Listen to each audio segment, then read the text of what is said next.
આજે સીએમ ભૂપેન્દ્ર પટેલની અધ્યક્ષતામાં મંત્રીમંડળની બેઠક મળી હતી। બેઠકમાં સીએમ સેતુ યોજના અંતર્ગત ફરજ બજાવતા વિઝિટિંગ તજજ્ઞો તેમજ સુપર સ્પેશિયાલિસ્ટ ડોક્ટરોના માનદ વેતનમાં વધારો કરવાનો મહત્વપૂર્ણ નિર્ણય કરવામાં આવ્યો છે।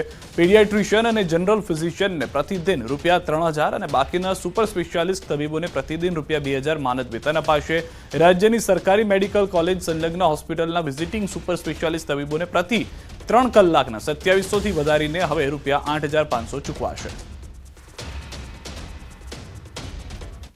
અગાઉ તબીબોને પ્રતિ કલાક અંતરના આધારે 700 થી 900 રૂપિયા આપવામાં આવતા હતા, જેમાં વધારો કરી અને પીડિયાટ્રિશિયન અને ફિઝિશિયનના પ્રતિદિન 3000 અને રોજના લઘુત્તમ 3 કલાક સેવા ફરજિયાત કરી છે। અને એના સિવાયના તમામ તજજ્ઞ ડોક્ટર્સને પ્રતિદિન 2000, રોજના 3 કલાકની લઘુત્તમ સેવાઓ માનદ વેતન તરીકે ચૂકવવામાં આવશે। હાલ રોકાઈશું એક વિરામ માટે। આપ જોડાયેલા રહો ગુજરાતની number 1 news channel news 18 Gujarati સાથે।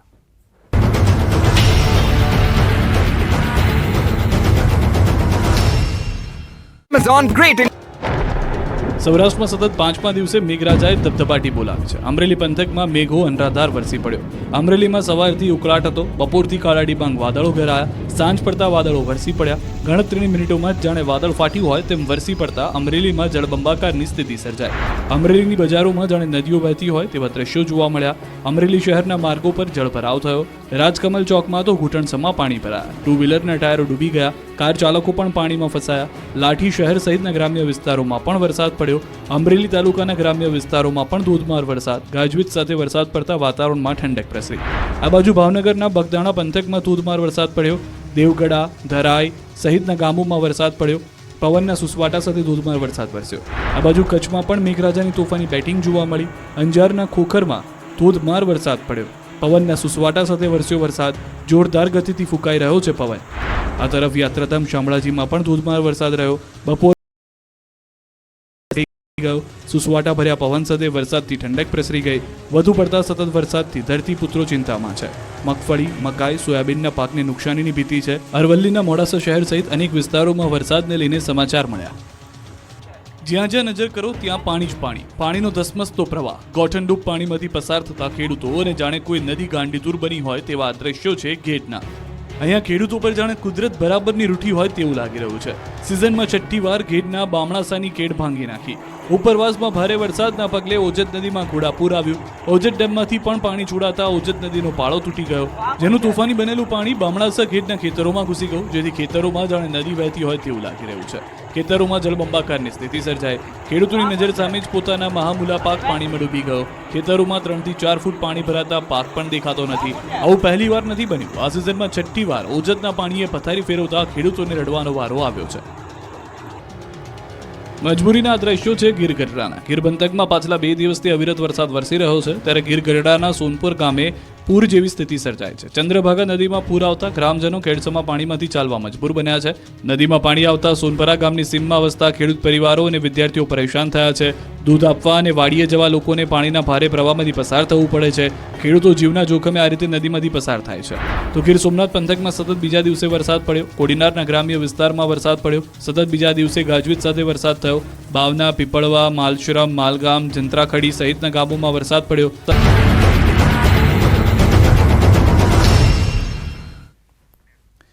વિરામમાં આપનું સ્વાગત છે। અરવલ્લીથી સમાચાર। ભિલોડામાં વિદ્યાર્થીના આપઘાત મામલો। વિદ્યાર્થીઓના વિરોધ બાદ કાર્યવાહી। વિદ્યાર્થીઓમાં રોષ બાદ શિક્ષકને કરાયા સસ્પેન્ડ। 2 દિવસથી વિદ્યાર્થીઓ કરી રહ્યા હતા વિરોધ। પોલીસ સ્ટેશન આગળ કર્યા હતા ધરણા। ઈડર શામળાજી હાઈવે પર કર્યો હતો ચક્કાજામ।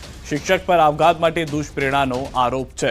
હાલમાં દ્રશ્યો પણ આપ જોઈ રહ્યા છો। 2 દિવસથી વિદ્યાર્થીઓ વિરોધ કરી રહ્યા છે। ચક્કાજામના દ્રશ્યો પણ જોવા મળી રહ્યા છે। વધુ માહિતી ન્યૂઝ 18 સંવાદદાતા હાર્દિક પાસેથી મેળવીશું। હાર્દિક, મુખ્ય શું માંગણીઓ છે જે મોટી સંખ્યામાં વિદ્યાર્થીઓ આવ્યા છે, તેમની સાથે જે લોકો આવ્યા છે મદદ માટે તમામની? સિદ્ધાર્થ, જે પ્રકારે ભિલોડા તાલુકાનું જે બહુ ટાંડા ગામ છે ત્યાંનું જે એક વિદ્યાર્થી છે એ વિદ્યાર્થીનો મૃતદેહ મળી આવ્યો હતો ભવનાથ મંદિર પાસે જળાશયમાંથી। તે દિવસ બાદ છેલ્લા 2 દિવસથી જે વિદ્યાર્થીઓ છે પ્રેરણા હાઈસ્કૂલના તેમના દ્વારા પ્રદર્શન કરવામાં આવી રહ્યું છે। ગઈકાલે પોલીસ સ્ટેશન ખાતે, જ્યારે આજે ઈડર શામળાજી હાઈવે તેમના દ્વારા બ્લોક કરવામાં આવ્યો હતો। લગભગ 4 શાળાઓના વિદ્યાર્થીઓ એકઠા થયા હતા અને તેમને વિરોધ પ્રદર્શન કર્યો હતો કે જે શિક્ષક દ્વારા દુષ્પ્રેરણ કરવામાં આવ્યું છે વિદ્યાર્થીને આપઘાત કરવા માટે, તેને સસ્પેન્ડ કરવામાં આવી.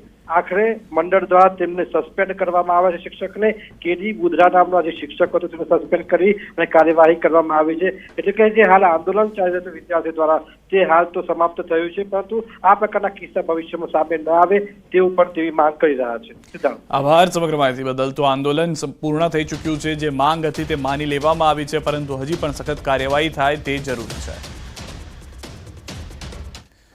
અમદાવાદથી સમાચાર. વિદ્યાર્થીને મારવાનો મામલો. ડિવાઇન ગુરુકુલના શિક્ષકને સસ્પેન્ડ કરાયો છે. શિક્ષક CY શર્માને સસ્પેન્ડ કરાયા. શિક્ષકનો બચાવ કરનાર આચાર્ય પણ સસ્પેન્ડ થયા. 2 દિવસ પહેલા વિદ્યાર્થીને માર્યો હતો માર. ત્યારબાદ જિલ્લા શિક્ષણ અધિકારીએ માંગ્યો હતો ખુલાસો અને જિલ્લા શિક્ષણ અધિકારીએ કાર્યવાહી કરી દીધી છે. જે જાણકારી છે તે પ્રમાણે શિક્ષકને પણ સસ્પેન્ડ કરી દેવામાં આવ્યા છે અને જે શિક્ષકનો બચાવ કરી રહ્યા હતા તે આચાર્યને પણ સસ્પેન્ડ કરી દેવાયા છે.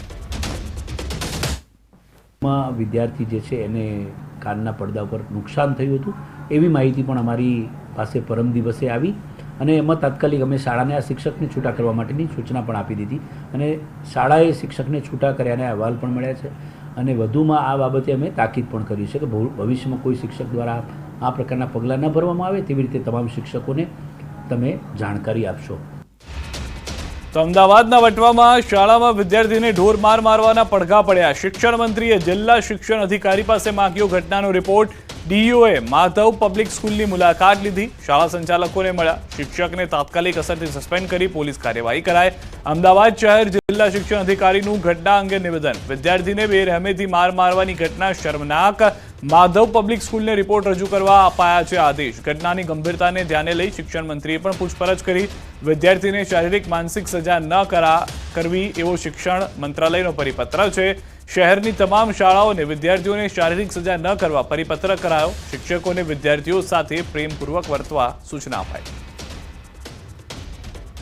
આ બાબતે સંચાલકને સમગ્ર ઘટનાનો ખુલાસો રજૂ કરવા માટેની સૂચના આપી અને આ જે સંબંધિત શિક્ષક છે, દોષિત શિક્ષક છે, તેમની સામે તાત્કાલિક કાર્યવાહી કરવા માટે સૂચના આપી.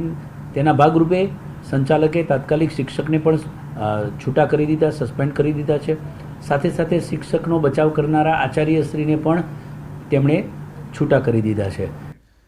અંકલેશ્વરની સબજેલ ફરી એકવાર વિવાદમાં આવી છે. ભરૂચ જિલ્લાની અંકલેશ્વર સબજેલમાંથી 5 મોબાઈલ મળી આવ્યા.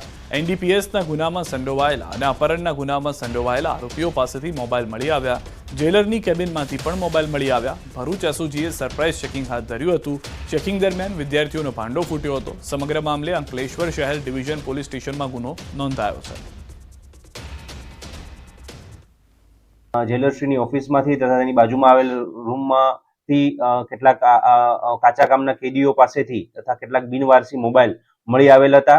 આમાં કુલ 5 જેટલા મોબાઈલો એ મુદ્દામાલ તરીકે પોલીસે જપ્ત કરેલ છે તથા 5 જેટલા આરોપીઓ વિરુદ્ધ પ્રિઝન એક્ટની કલમ 42, 43 તથા 45(12) મુજબનો ગુનો દાખલ કરી તેમના વિરુદ્ધ કાયદેસરની કાર્યવાહી ચાલુ કરવામાં આવેલ.